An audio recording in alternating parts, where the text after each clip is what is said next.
So let me put the question in the way that a critic might put it. Farmers load up animals on antibiotics. This puts all of us at risk of the development of superbugs of various sorts. The thought would be the more we use, the more likely it is that there's going to be some bug that comes along and is able to resist all of them, and then we're in trouble as well as the animals. So why do we give them all these antibiotics? Because it's more efficient, because it makes the system work now. Well, I mean, I think there's a couple of issues that need to be, again, sorted out. Yeah. First of all, when you think about how many animals we have, we have many more pounds of animal than we have pounds of people globally. So the amount of the antibiotics, when you look at disappearance figures, what's used, is going to be higher just because there's more of them. So you got to be careful what we're talking about. The antibiotics are used in certain animals, they're permitted. In certain animals, they're not. They're used for treating real diseases, and they're used as subtherapeutic additives to prevent disease. That is probably the most controversial practice, is the subtherapeutic.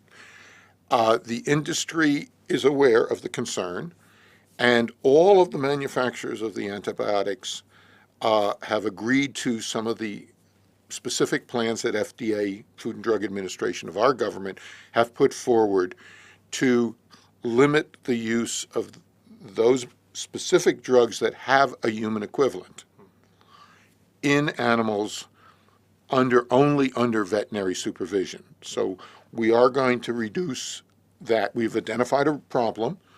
The industry is responding. It's not happening instantly because these things don't happen instantly, but they are responding.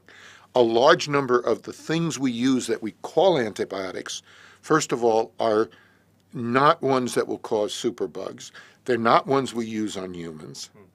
And so those we're continuing to use. So since we're talking about health, what about the bovine growth hormone issue and the organic people who think that they don't want to drink milk or eat yogurt that has any of those hormones in it, and maybe that's what's causing people to hit puberty so much earlier, and that kind of critique? Okay.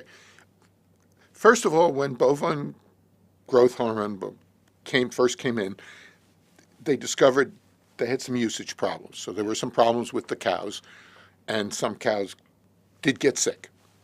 And we learned how to regulate the dose, and we're not having those problems. So people will bring up old problems that are not. Well, let's look at this, quote, hormone issue. Okay. The unit we use is something called nanograms, which is 9 zeros. It's a very small amount. Milk contains natural growth hormone because that's what a cow does in its milk. Roughly speaking, 5 nanograms. An animal on growth hormone is being more productive, using feed more efficiently, so it's all the things that we've discussed, and that may go up to 7 nanograms. Okay.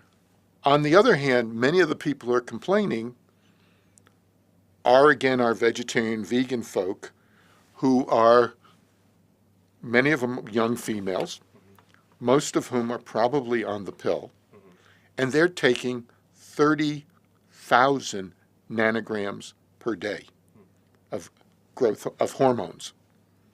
And our sewage treatment plants are not set up to treat all those hormones coming from the urine of women taking birth control pills. These are the same kind of hormones, so the estrogen and what the cows are getting, it's the same thing. It's the same type of hormone. Again, you can parse out different effects for the different hormones.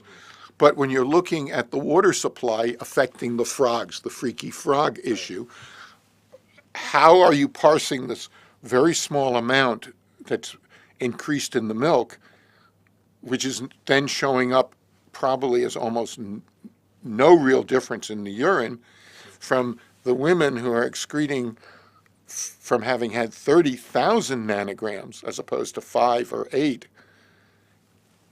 My understanding of the data as we seem to be seeing it is it's much more likely due to the birth control pill.